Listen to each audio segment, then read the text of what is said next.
बिस्मिल्लाहिर्रहमानिर्रहीम अल्हम्दुलिल्लाहि रब्बिल आलमीन वस्सलातु वस्सलामु अला सय्यिदिल अंबिया'i वल मुरसलीन। आज का हमारा सवाल जो पूछा गया है वो नमाज ज़ोहर की जो सुनते हैं उनकी फजीलत पहले वाली, और साथ ये है कि अगर जमात शुरू हो जाए, खड़ी हो जाए और 4 सुनते रह जाएं तो उनको पढ़ना चाहिए या छोड़ देना चाहिए, पढ़ें तो कब पढ़ें। इस हवाले से सबसे पहले तो इनकी जो सुनतों की फजीलत है, ये जो सुनते हैं ज़ोहर की 4 रकात सुनते हैं, ये सुन्नत मुअक्कदा में आती हैं। इन पर नबी पाक सल्लल्लाहु अलैहि वसल्लम ने हमेशा हमेशा इख्तियार फरमाई है और इनको फुक़हा कराम ने सुनन हुदा भी कहा है। इनकी जो फजीलत है आप अहादीस की रोशनी में सुन सकते हैं। ये मेरे पास किताब है जामे तिर्मिज़ी और मक्तबा रहमानिया है, और इसके अंदर इमाम तिर्मिज़ी ने कुछ अहादीस जिक्र की हैं नमाज ज़ोहर की सुन्नतों के हवाले से। आइए सबसे पहले वो फजीलत देखते हैं, उसके बाद हम आपको बताएंगे कि ये कब पढ़नी चाहिए, तरतीब कैसे रखनी चाहिए, पढ़नी चाहिए या नहीं पढ़नी। आप इस हदीस से अंदाजा लगाइए। ये हदीस की किताब मेरे पास है, जामे तिर्मिज़ी है और इसकी जल्द अव्वल है और हदीस नंबर है 408। रावी है सय्यदना अली रज़ियल्लाहु तआला अन्हु अन अली जिन क़ाल कान नबी सल्लल्लाहु अलैहि वसल्लम युसल्ली क़ब्ल ज़ुहरी अरबान व बादहा रकअतैन व फिल बाबी अन आयशा व उम्मी हबीबा। सय्यदना अली रज़ियल्लाहु तआला अन्हु फरमाते हैं कि नबी पाक सल्लल्लाहु अलैहि वसल्लम युसल्ली क़ब्ल ज़ुहर, ज़ोहर से पहले 4 रकात पढ़ा करते थे, अरबान व बादहा रकअतैन, और ज़ोहर के बाद 2 रकात सुनते अदा किया करते थे। और इस वजह से दूसरी हदीस पाक आप सुनिए, और इस हदीस की राविया हज़रत उम्मे हबीबा रज़ियल्लाहु तआला अन्हा है।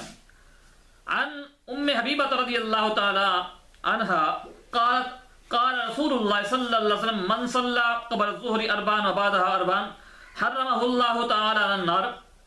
आप फरमाती हैं कि नबी पाक सल्लल्लाहु अलैहि वसल्लम ने फरमाया कि मन सल्ला क़ब्ल ज़ुहरी अरबान, जो शख्स ज़ोहर से पहले 4 रकात नमाज पढ़ेगा, बाद अरबान और उसके बाद भी 4 रकात पढ़ेगा, तो हर्रमहुल्लाहु तआला अन-नार, अल्लाह ताला उसे जहन्नम की आग पर हराम फरमा देगा। तो ये 4 जो बाद की हैं इसमें 2 सुन्नते और 2 नफिल हैं। और एक और हदीस पाक भी आप सुनिए, ये हदीस नंबर है 412। इससे पहले 411 थी, ये 412 है। और इस हदीस की राविया हज़रत उम्मे हबीबा रज़ियल्लाहु तआला अन्हा है। अच्छा,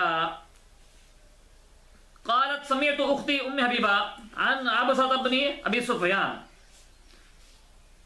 क़ालत समिअतु उख्ती उम्मे हबीबा, कहती हैं कि मैंने अपनी बहन उम्मे हबीबा को से सुना है, जो कि ज़ौज नबी हुज़ूर की ज़ौजा मोहतरमा है। तक़ूल, उन्होंने क्या फरमाया कि समीअतु रसूलुल्लाह सल्लल्लाहु अलैहि वसल्लम, मैंने अल्लाह के रसूल सल्लल्लाहु अलैहि वसल्लम को फरमाते हुए सुना है। यक़ूल, उन्होंने फरमाया कि मन हाफ़ज़ अला 4 रकात, जो शख्स 4 रकात पर 4 रकात की हिफाजत करता है, क़ब्ल ज़ुहर, ज़ुहर से पहले की 4 रकात हैं उनकी हिफाजत करता है, व अरबा बादहा, और उसके बाद की जो 4 रकात हैं उनकी भी हिफाजत करता है, तो हर्रमहुल्लाहु तआला अन-नार, अल्लाह ताला उसे जहन्नम की आग पर हराम फरमा देता है। और इस हवाले से एक और हदीस पाक भी सुनिए, सय्यदा आयशा सिद्दीक़ा रज़ियल्लाहु तआला अन्हा, इस हदीस की राविया हैं। अन आयशा रज़ियल्लाहु तआला अन्हा अन्ना नबी सल्लल्लाहु अलैहि वसल्लम काना इज़ा लम युसल्ली अरबान क़ब्ल ज़ुहरी सल्लाहुन्ना बादहा। ये हदीस नंबर 410 है। फरमाती है कि नबी पाक सल्लल्लाहु अलैहि वसल्लम इज़ा काना लम युसल्ली अरबान क़ब्ल ज़ुहरी सल्लाहुन्ना बादहा, आप फरमाती है कि बेशक नबी पाक सल्लल्लाहु अलैहि वसल्लम जब 4 रकात ज़ोहर की जो पहले थी वो ना पढ़ते तो सल्लल्लाहु बादहा, तो आप उनको बाद में अदा फरमा दिया करते थे।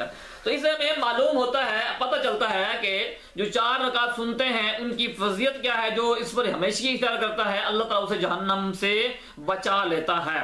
एक तो ये, दूसरा ये है कि उन्होंने अगर छोड़ी भी है तो बाद में इनको अदा भी फरमाया है। तो मालूम हुआ कि अगर 4 रकात सुनते रह जाएं तो इनको बाद में अदा करनी चाहिए। नबी पाक सल्लल्लाहु अलैहि वसल्लम ने इनको हमेशा अदा किया है, हमेशा की इख्तियार फरमाई है। अब इनकी तरतीब कैसे होनी चाहिए, इस वजह से फुक़हा कराम ने फरमाया कि जब तक वक्त बाकी है आप इन सुन्नतों को पढ़ सकते हैं, अदा कर सकते हैं। अब इनकी तरतीब में इमाम अबू हनीफा रज़ियल्लाहु तआला अन्हु और इमाम अबू यूसुफ रहमतुल्लाह अलैहि शेखैन फरमाते हैं कि फर्ज की अदायगी के बाद 2 सुनते हैं वो पढ़ लेनी चाहिए, उसके बाद जो 4 सुनते हैं पहले छूट गई है उनको अदा कर लेनी चाहिए।